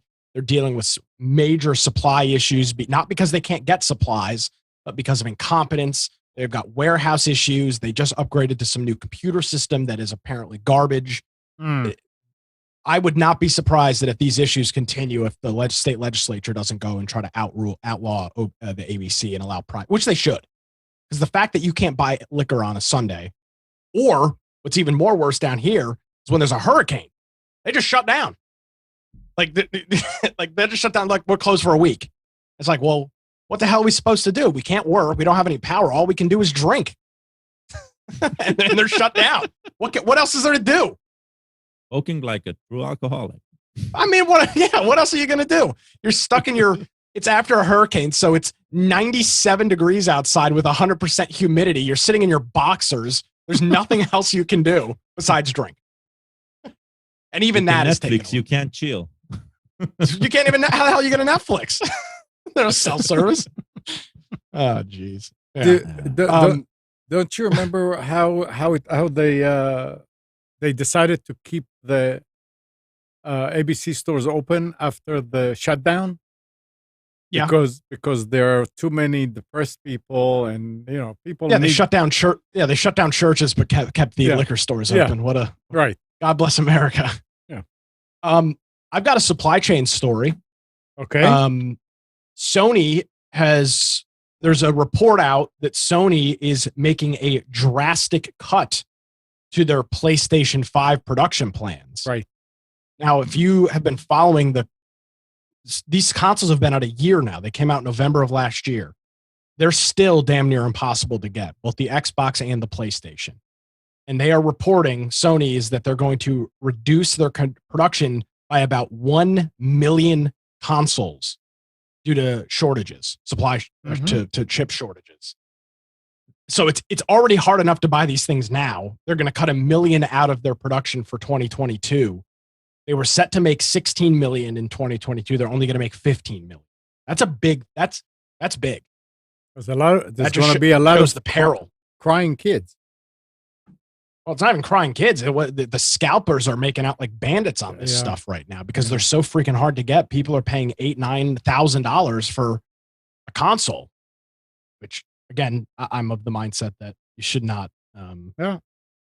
play that game. But if people obviously will, scalpers wouldn't be putting them up there if people weren't willing to pay for it. So, talking about supply chain, did you ever get your GPU? I pretty much stopped even bothering. Well, at this point, there's so far and few in between. I'm honestly not gonna. I'm too busy to sit here and constantly be like refreshing and so listen stuff. to this. US-based NVIDIA partner EVGA has reported that a shipment of GPUs it was sending to a distribution center has been stolen from a truck. Yep, literally the whole shipment. Talk about gold steal. That's more lucrative than robbing a Brinks car. A Brinks van. I mean, the Brinks thing's got security. You just steal these GPUs, you can flip these things for $2,500. Yeah. So there should be a lot of them out there. I haven't looked in a while just because. Yeah, I kind of gave up on it, and the money I had set aside for it, I've ended up using for other things because I was like, I'm not just going to sit on this money for whenever. So hopefully, spring of next year there'll be a little bit more easy to get your. These are RTX 30 series. Yep, that's what everybody's looking for. You do understand, right? That like I don't know, 5-10 years from now, we're going to talk about this. This is going to be like back in the 30s and the 40s, people talking about the Depression, right? But here we're going to talk, I remember when Sony came up with the PlayStation 5 and nobody could buy it and people would steal trucks of it. And well, it's putting on a video game side, I know it's not probably super relevant for our audience, but just a quick backstory. Typically when a new console comes out, Microsoft and Sony, Microsoft makes the Xbox, Sony makes the PlayStation. They essentially kind of cut the other console, the previous generation console, they kind of just chop it off at the knees. It's not that they don't support it, but developers stop making games for it and it slowly peters itself out. But because of the supply chain issues, any new game that is coming out today will play on the Xbox One, for the old one, the PS4, and the PS5 and the Xbox X because nobody can freaking buy them. So it's putting developers in a tough position where they're now having to make 5 different versions of the game. They finally care about their existing customer base. It's fantastic. No, it's not though. Because as a gamer, you're only getting rewarded for it because you didn't need to switch to a new console, but you still get the new games. But for people that have switched to the new consoles, typically the development is done with the lowest common denominator, and the Xbox and PlayStation came out in 2012. So when they're building games and they're having to optimize them to run on literally a decades old hardware, that for new users, it can make the game not as good because they have to build it for an older console. I do not agree. I think because it allows them to actually make a comparison. So you get some benefits from running it, but the only thing you don't get the nasut, the word optimization. You don't get the high and mighty feeling of I got the new console. That's all. Yeah. I don't know when this thing is going to end, but it's become a serious problem. Yeah, I mean it will end. It will end. Well, we keep saying that, but I've been trying to buy a GPU for the better part of 9 months. It's going to take years. Oh, wait a second, Nick. You can buy a GPU. You can buy whatever you want, but you're going to have to pay for it. Out the wazoo. Yeah, I mean, I can't. You're correct. I can go to eBay right now and spend so $1,200 on a card that's about $700. Yeah. Well, you were going to say something, God? No, nothing new. Okay, so here's something else that involves Microsoft. Microsoft is preparing a couple of little updates that may curb employee rule-breaking enthusiasm. Yes, this news again comes courtesy of Microsoft Roadmap Service, where Redmond prepares you for the joys to come. This time, there are a couple of joys. The first is headline Microsoft 365 Compliance Center, Insider Risk Management, increased visibility on browsers. It all sounds wonderful until you read those last 4 words. Increased visibility on browsers. Well, this is the roadmap for administrators. And when you give a kindly administrator increased visibility on browsers, you can feel sure this means an elevated level of surveillance of what employees are typing into those browsers. So, not a problem. Huh? Not a problem. Why? As long as it's on the employer's computer, I say he owns 100% of Agree. of your content. But so I mean, I don't see a problem. But if the employer is giving you Office 365 to use at home, right? So you need control of what. Yeah, so- and you need to think: are you going to use something that your employer owns? But I don't see a problem with it. So there's 2 worlds in computing. There's personal computing and there's business computing. And business computing needs Big Brother, and it will never go away, and it will always have more and more overreach. Okay? Personal computer, you need to be damn sure you understand what you're exposing yourself to. Mm-hmm. In the workplace, assume you are 100% exposed all the time. Always assume that. In your home, assume that the world wants to expose you 100%, and you need to do everything you need to keep yourself private. But I don't see any problem, right? It's like it sounds like normal evolution. Well, a continuation to this is the creator of Edge Deflector. Apparently, it's a utility that allows you to go around Edge. Said this week that the latest inside build of Windows 11 now blocks all default browser workarounds. If this functionality makes its way to the finished product, it will mark a new dark chapter for Microsoft, which told the media at the Windows 11 launch that it was aware that it had made changing app defaults pointlessly difficult, but that it had not done so maliciously and would fix it. This is the opposite of that claim. Something changed between Windows 11 builds 22.483 and 494, both Windows Insider preview builds. Edge Deflector creator Daniel Alexanderson writes in a new blog entry, the build changelog omitted the headline news. You can no longer bypass Microsoft Edge using apps like Edge Deflectors. Basically, Edge Deflector, as well as third-party browsers like Mozilla, Firefox, and Brave, intercept OS-level URL requests that force you to use Microsoft Edge even when you have gone through the incredibly ponderous steps to make it a non-Edge browser the default in Windows 11. But in the latest Inside Preview build, Microsoft is changing how these URL requests work, and it's no longer possible to intercept URL requests that force users to use Edge instead of their default browser. So they're trying to make it so you can't use any of these unless you click on them. I mean, yeah, you can probably start Chrome and use it. But if you are clicking on a URL that starts a browser, like in an email, they force you to use Edge, which is ridiculous. And I hope that it was a mistake or somebody overlooked something. Of course, it's not a mistake. Come on. Well, I don't know. I'd like to give people the benefit of the doubt. They'll probably say it's a mistake because they got caught red-handed.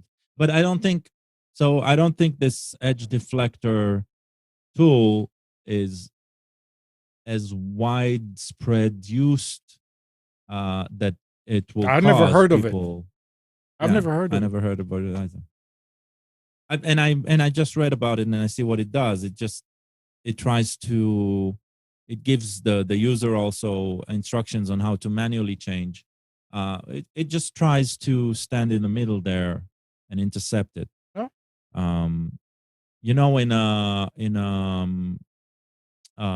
In a phone, when either Android or Apple, when you click a link in a website that has an app on your phone that can interact with it, and you get a prompt, these days anyway, you get a prompt of asking you, do you want to use the app or do you want to continue using the web browser? So it's something similar like that. There's a whole range of interactions where the OS needs to decide whether to go to another application or use which application to use to interpret this request. And that request will be a URL or a file with a certain extension, etc. So that's what Edge Deflector does. I actually use something different, but that acts similarly, called Browser Chooser. Another piece of software that some guy wrote some time ago, and it sits as the URL handler, and it shows me a list of browsers that I can choose which browser to open. And this way, because we were using the same computer at home with multiple users, I had a browser profile for me, browser profile for my son, browser profile for my wife. And so when we were on this computer, we just choose which browser it goes to. Right, same thing. So there's a lot of tools like these. This one is just specifically targeted to designed for Edge. I have no real problem with Edge. I think right now it's out of the Chromium-based browsers, I would probably say it's the superior one. I do not see any of the Chromium-based browsers as privacy-centric. Any of them, even those who claim to be privacy-centric, because the privacy-centric ones are a few builds behind, and that means they're more vulnerable. So it's if you want to use Chromium, definitely go ahead with Edge. It's a fantastic browser. Okay. Yeah, interesting. Not that, I don't know. It's a battle that's gonna go on.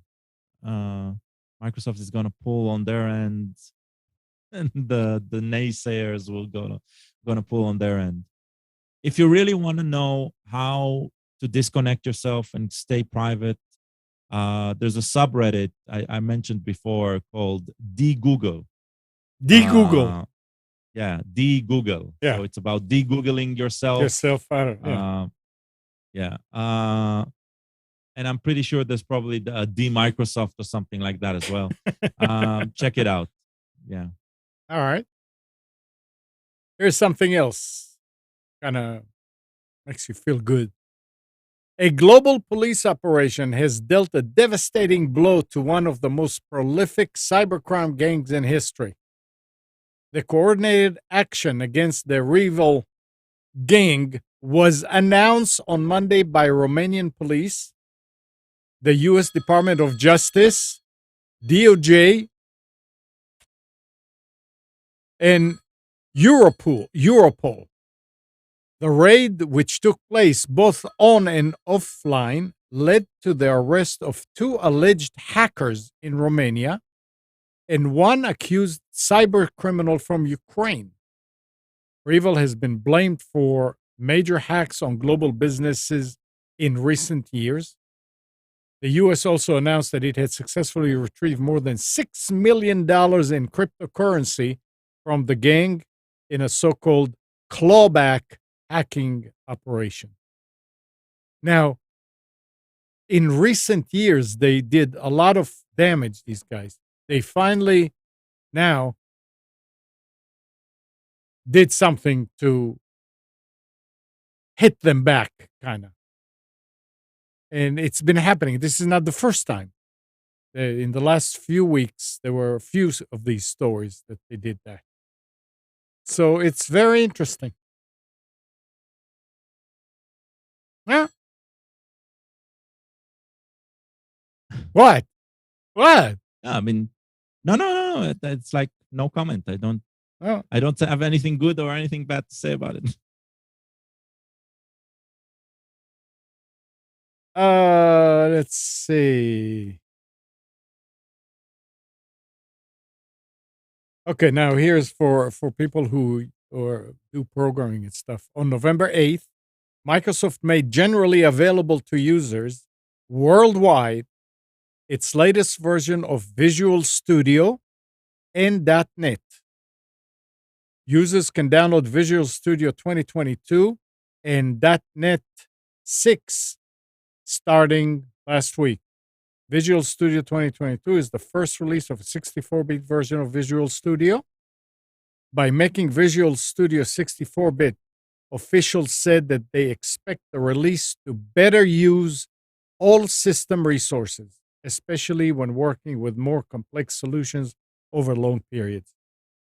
According to Microsoft, during early versus 2022 testing, Visual Studio 2022 testing, customers were able to run the Visual Studio IDE for days, even with solutions containing 700 or more projects. Now, I'm not the programming, but I guess Visual Studio is for Windows-based programs, correct? Yes, Visual Studio is considered the best development environment, but it's Windows only. The best development for, okay. Yeah. The best developer environment, period. Like, it's the golden standard of developer environment today. Is it efficient? Yes. Oh. Yes, very. But the thing is, there's also a free version of it that is pretty good, and there's been a bit of drama behind the scenes of this release. Drama, not only just marketing spiel. So .NET 6, something was pulled, like a specific feature that people were waiting for was pulled out of .NET 6. .NET 6 is the framework is developed in open source manner. Microsoft has shifted into open source a while ago, and has been doing so. But something happened with this release of Visual Studio, and something was pulled out of the open source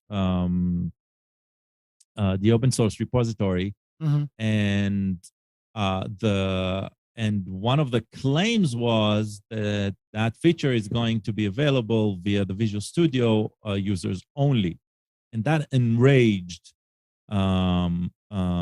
developers, because you are either committed to open source, right?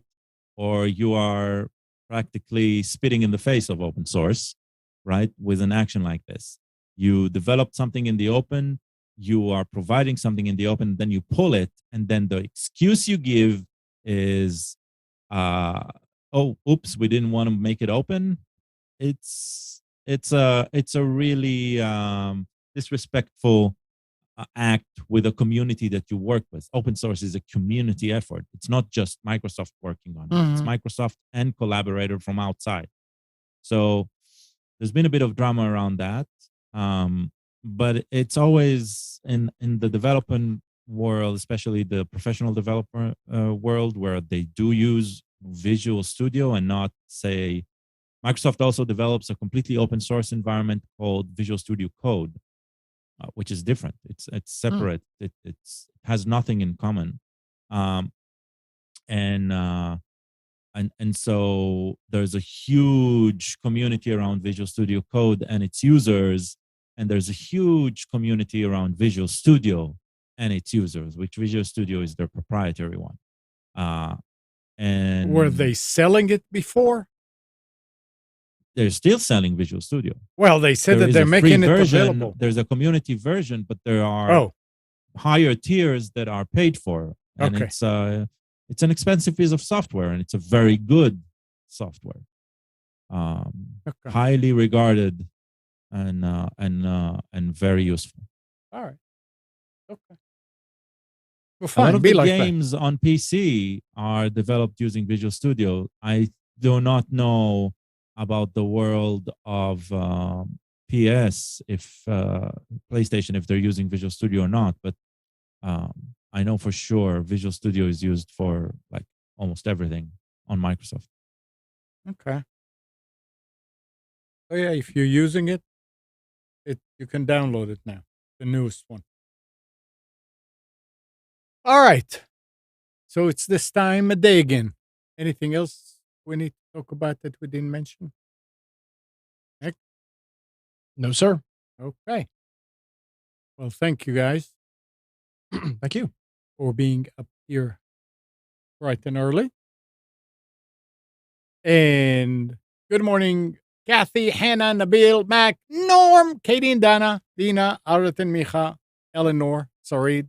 Thanks, everybody, for tuning to Computers 2K Now. We hope you enjoyed and maybe learned something from our time together. Remember to practice safe computing. Back up your hard drive and update your virus scanner. We'll be back here next Sunday at 9, but you can always reach us at computers2know.com. Monday through Friday, 6 to 9 a.m., Nick is on the radio in Wilmington on WAAV. That's 980. I'm confused again. 980 The Wave. Yep.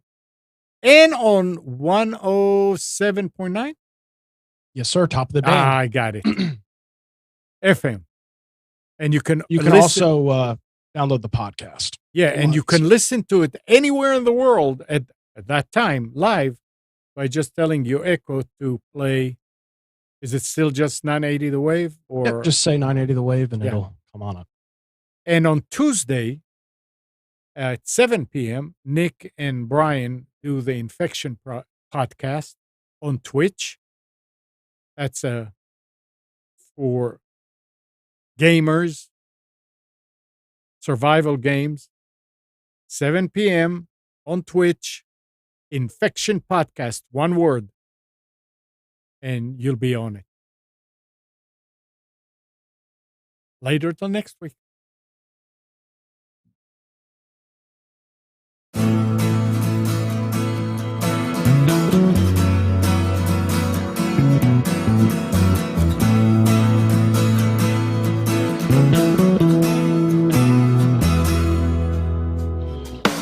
You are tuned to the Nissan Communications Network. If you tuned in too late, you can always watch each program in its entirety or download an MP3 audio file of it in the archives section at nissancommunications.com. Don't forget to subscribe to our YouTube channel, follow us on Twitter, and like us on Facebook. Sponsored by StreamingGear.com, Carolina Apparel, and DeltaForce.net.